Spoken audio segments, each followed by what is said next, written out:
pessoal! Hoje nós vamos falar sobre funções de várias variáveis reais com valores reais.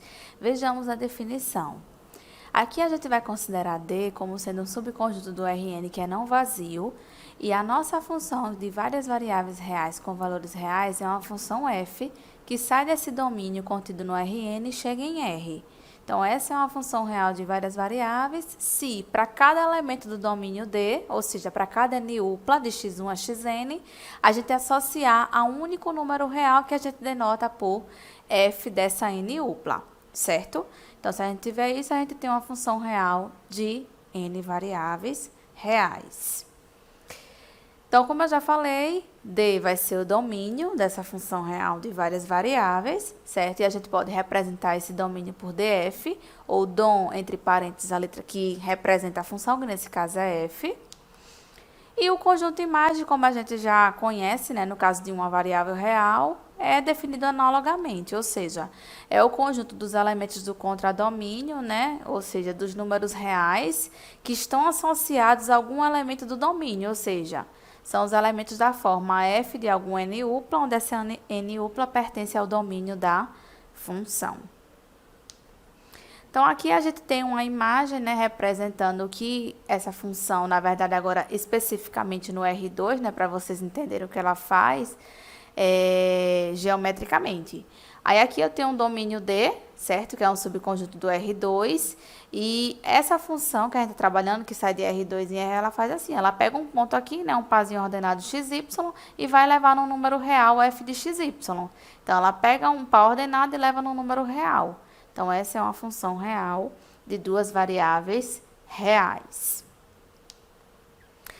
Temos o primeiro exemplo, a gente tem aqui a função f de xy igual a função racional, né? Função polinomial sobre função polinomial, x ao quadrado mais y ao quadrado sobre x ao quadrado menos 1.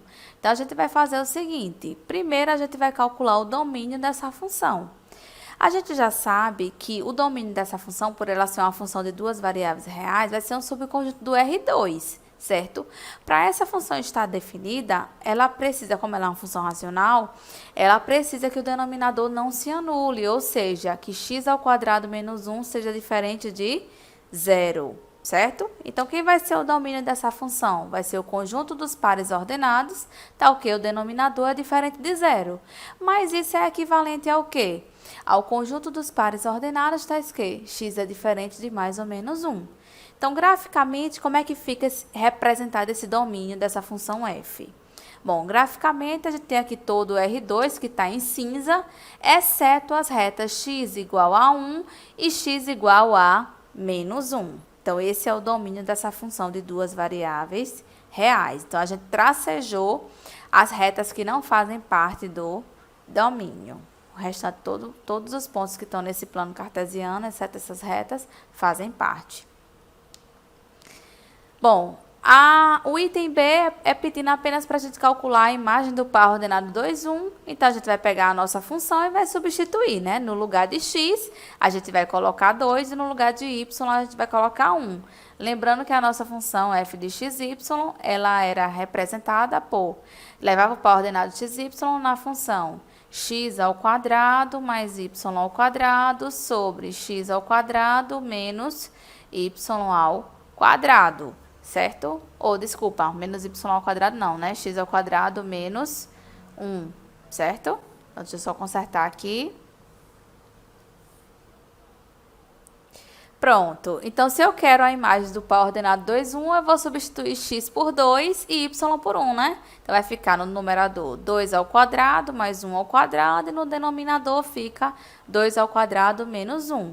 Isso dá quanto? No numerador, 4 mais 1, 5, e no denominador, 4 menos 1, 3. Então, a imagem do par ordenado 2, 1 é o número 5/3, certo? No item C, o que a gente quer calcular é a imagem do par ordenado menos x menos y, para vocês verem o que é que vai acontecer para essa função específica. Bom, vamos lá.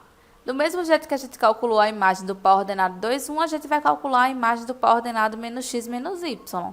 É só na função que a gente tem trocar x por menos x e y por menos y. Então, eu vou ter no numerador menos x ao quadrado mais menos y ao quadrado sobre menos x ao quadrado menos 1. Isso dá o quê? X ao quadrado mais y ao quadrado sobre x ao quadrado menos 1. Mas isso é exatamente a imagem do par ordenado xy. Ou seja, o que acontece com xy também acontece com seu inverso aditivo, ou seja, menos x menos y, certo? No terceiro exemplo, a gente quer determinar o domínio da função f de xy igual a raiz de x menos y mais raiz de y mais 2. E depois a gente vai representar esse domínio graficamente. Então, para essa função estar bem definida, eu preciso ter o quê? Como ela é definida como soma de raízes quadradas, o que está dentro de cada raiz tem que ser sempre maior ou igual a 0. Então, vamos calcular. Bom, o domínio dessa função vai ser o conjunto dos pares ordenados, já que ela é uma função de duas variáveis reais, né? Tais que tanto x menos y é maior ou igual a 0, quanto y mais 2 também tem que ser maior ou igual a 0. Ou seja, esse domínio é o conjunto dos pares ordenados, tais que passando o y para o lado direito, então você fica com y menor ou igual a x e y maior ou igual que menos 2. Faz a interseção e você obtém graficamente quem seria esse domínio, certo? Bom, então aqui eu representei, né? Primeiro eu tracei aqui a reta em azul, y igual a menos 2, que é por ela que eu vou me basear na segunda parte aqui, né? Do domínio, que eu tenho que ter o que? Os pontos onde y tem coordenada maior ou igual a menos 2. Então, os pontos estão ou sobre essa reta, né, y igual a menos 2, ou acima dessa reta. Só que tem que satisfazer também a outra desigualdade, ou seja, y tem que ser menor ou igual que x. Então, eu tracei aqui em verde a reta y igual a x para me basear, mas eu não quero só os pontos que tem y igual a x, eu quero os pontos também que tem y menor do que x. Então, vão ser os pontos que estão sobre essa reta ou os pontos que estão abaixo dessa reta. Só que para satisfazer as duas condições, né, os pontos que estão sobre essa reta ou abaixo dessa reta e ao mesmo tempo estão na reta y igual a menos 2 ou acima, eu tenho essa região aqui em cinza. Então, essa região em cinza é a região que representa o domínio desta função, tá? No exemplo 4, agora a gente já tem uma função de 3 variáveis reais, certo? Aqui eu dou uma função w, que depende de x, y e z, então ela é representada pela função g, tá? Só que eu não dou essa função explicitamente, eu dou implicitamente. Veja que eu não tenho um w escrito como função de x, y, z, como a gente está acostumado a trabalhar. Eu tenho aqui uma equação implícita, né, da forma x ao quadrado mais y ao quadrado mais z ao quadrado mais w ao quadrado igual a 1. Sei que w tem que ser maior ou igual que 0 e sei que w é uma função de x, y e z, né, mas não está explícito. Então, o que é que eu vou fazer? Eu vou tentar tornar a função w explicitamente, de acordo com as condições que foram dadas, certo? Vamos lá. Bom, eu sei que w é maior ou igual que 0. Então, isolando w nessa equação aqui, eu fico com w ao quadrado igual a 1 menos x ao quadrado menos y ao quadrado menos z ao quadrado.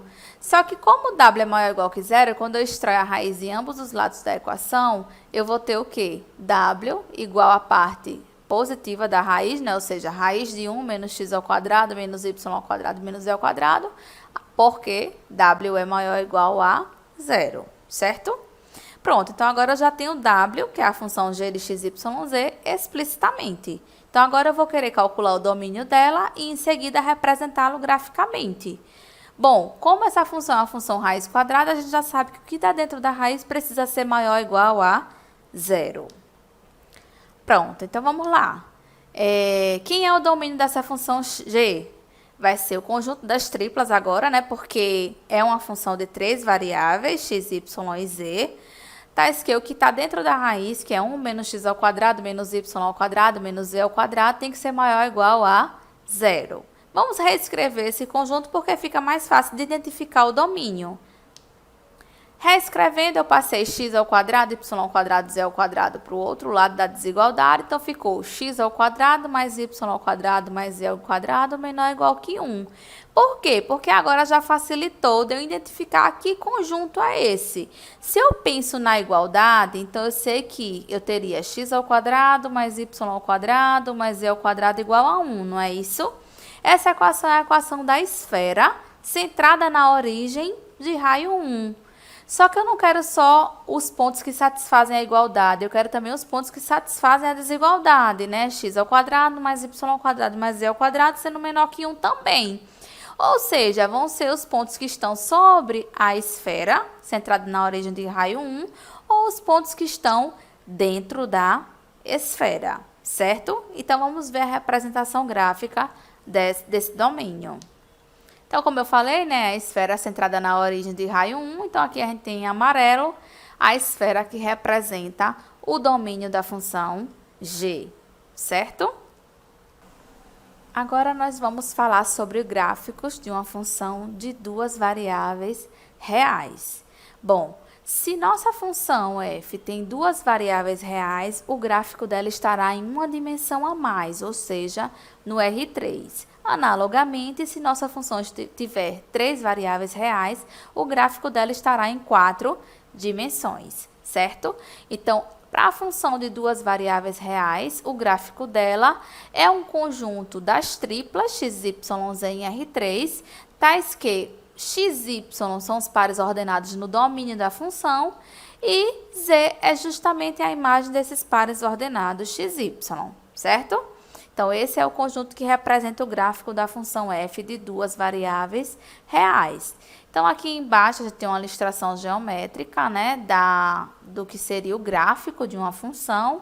Observe que aqui, sobre o plano x, y, a gente desenhou o domínio da função, né? O conjunto do... Aqui a gente escreveu em formas de triplas, mas como a gente está fazendo z igual a zero, então a gente está com o ponto correspondente no domínio da função, né? Com as coordenadas x e y, certo?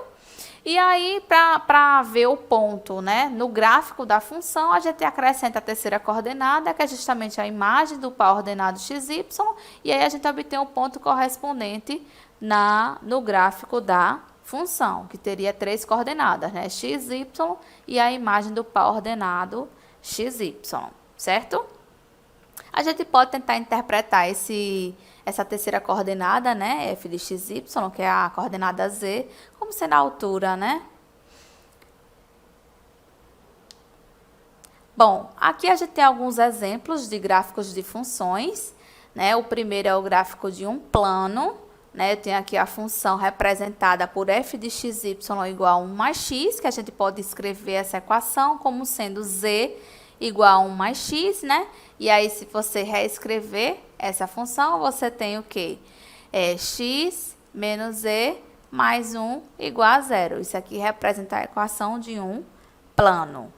Para a gente ver como esboçar, né, graficamente esse plano, a ideia é que a gente faça as interseções com os eixos coordenados, né, para poder traçar uma reta, né, que dê um dos lados do paralelogramo, que vai formar o plano. E aqui, ó, nesse caso, como não apareceu a variável y na equação do plano, então ela está livre, ela pode ser qualquer valor real. Então, significa que o outro lado que vai completar, que vai dar outra direção do paralelogramo para a gente, vai ser justamente a direção da variável que está livre, que nesse caso é a variável y. Então, aqui a gente poderia fazer as interseções com os eixos, né? Então, a gente poderia fazer assim: para x igual a 0 e y igual a 0, qual o valor que eu tenho para z? Então, para x e y igual a 0, eu tenho z igual a 1. Só substituir aqui na equação, né, da função, certo? Quando a gente faz agora z e y igual a 0, qual o valor correspondente na função para x? X vai ser igual a menos 1. Então, a ideia é que a gente trace os pontos que a gente acabou de encontrar, vou colocar aqui do lado direito, que foram os pontos 0, 0, 1 e os pontos menos 1, 0, 0. Então, você vem aqui no gráfico e marca os pontos 0, 0, 1, certo? E também vai marcar os pontos menos 1, 0, 0. Depois a ideia é que você trace aqui uma reta, certo? Ligando esses pontinhos que você acabou de marcar, certo? Ela vai dar um dos lados do paralelogramo que vai formar o plano que a gente quer desenhar. E para você se basear, né, com a direção que esse plano está indo para poder completar, você precisa de outra reta, né? Porque depois é só fazer as retas paralelas a essas duas que você está tomando como base. Então, como a variável que está livre é a variável y, então a outra reta vai ser justamente uma reta paralela ao eixo da variável que está solta, que é y. Depois você vem aqui e constrói, né? Lados paralelos para o paralelogramo. E aí você consegue formar esse plano que você quer representar graficamente, certo? Aqui tá bonitinho porque foi feito no GeoGebra, mas se a gente fosse fazer mesmo o esboço sem o programa, a ideia é que a gente fizesse isso, fizesse primeiro as interseções com os eixos, traçasse a reta que liga esses pontos que a gente encontrou de interseções com os eixos, certo? Depois, se tiver alguma variável que não aparece na equação do plano, a gente vai traçar um dos lados como sendo na direção paralelo, né, a essa variável que não aparece, ao eixo que é da variável y, nesse caso, né? E depois completa o paralelogramozinho, que forma o plano, certo? Aqui a gente já tem mais uma equação de um plano, né? Se eu reescrever essa equação, eu vou ter z igual a 6x menos 2y mais 4, certo? Que é a equação de um plano também, né? A gente sabe que a equação geral de um plano é representada pela forma ax mais by mais 6z mais d igual a 0, certo? Então, de fato, é a equação de um plano.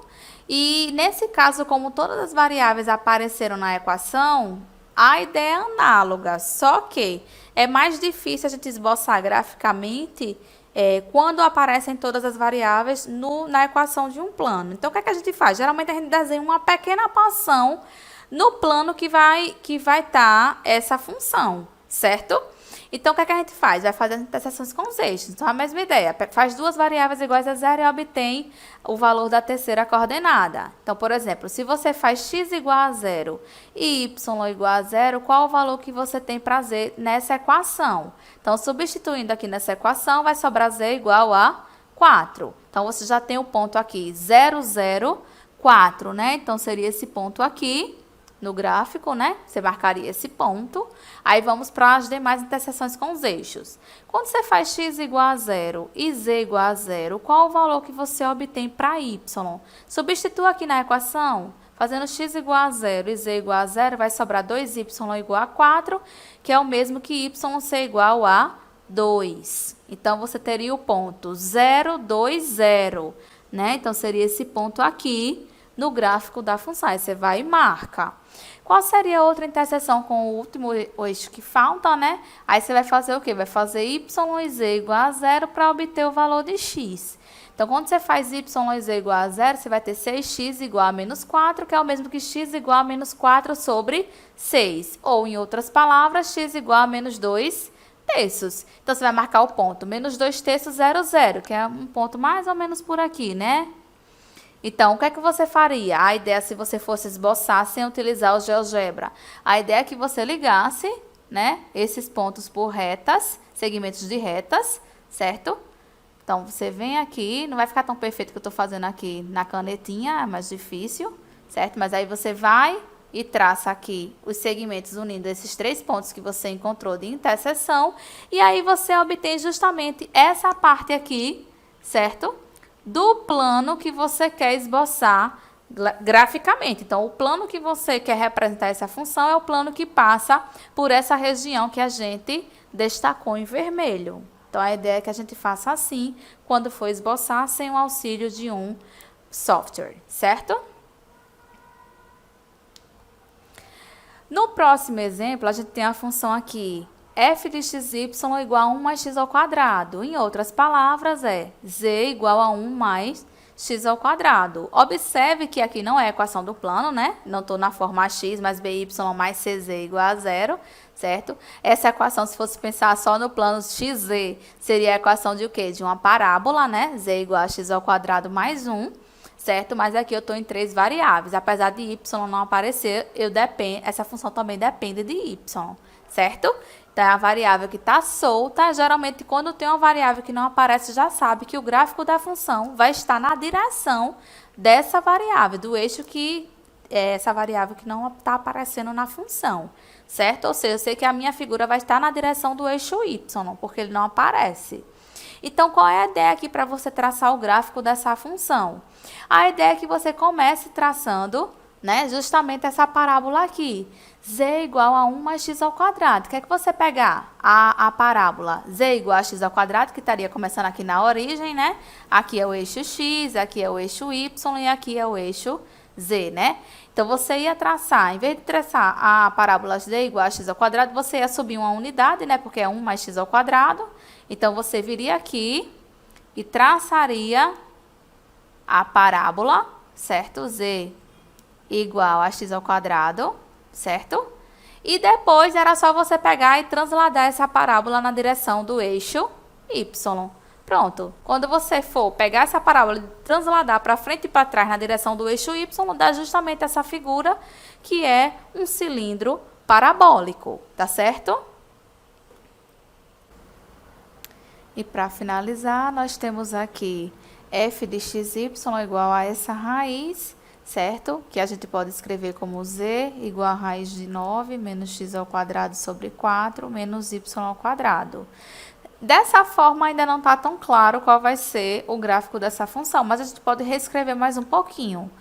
Observe que se você elevar aqui z ao quadrado, então você vai ter z ao quadrado igual a 9 menos x ao quadrado sobre 4 menos y ao quadrado. E observe que o z é maior ou igual que zero, porque z é a raiz quadrada disso tudo, certo? Então, só vai ter, o gráfico da função só vai estar representado de z igual a zero para cima, certo? Bom, ainda não está tão claro que equação é essa, mas se a gente reescrever, a gente vai ter x ao quadrado sobre 4 mais y ao quadrado mais z ao quadrado igual a 9. Essa equação já lembra a equação de um elipsoide, né? Que a equação do elipsoide é assim, x ao quadrado sobre a ao quadrado mais y ao quadrado sobre b ao quadrado mais z ao quadrado sobre c ao quadrado igual a 1. Então, para chegar na equação da elipsoide, eu vou dividir todo mundo por 9. Então, vai ficar x ao quadrado sobre 36, mais y ao quadrado sobre 9, mais z ao quadrado sobre 9 igual a 1. Agora sim está na forma da equação do elipsoide. Observe que aqui o nosso A é 6, nosso B é 3 e nosso C também é 3. Então, aqui a gente traçou, né, a parte superior do elipsoide, já que o Z é sempre maior ou igual que zero. Então, observe aqui, ó. Aqui eu rotacionei um pouquinho os eixos, né? Esse aqui é o eixo Z, né? Aqui a gente tem o eixo X, aqui a gente tem o eixo Y, certo? Então, para o X a gente tem 6, então tá marcado aqui 6 e menos 6, certo?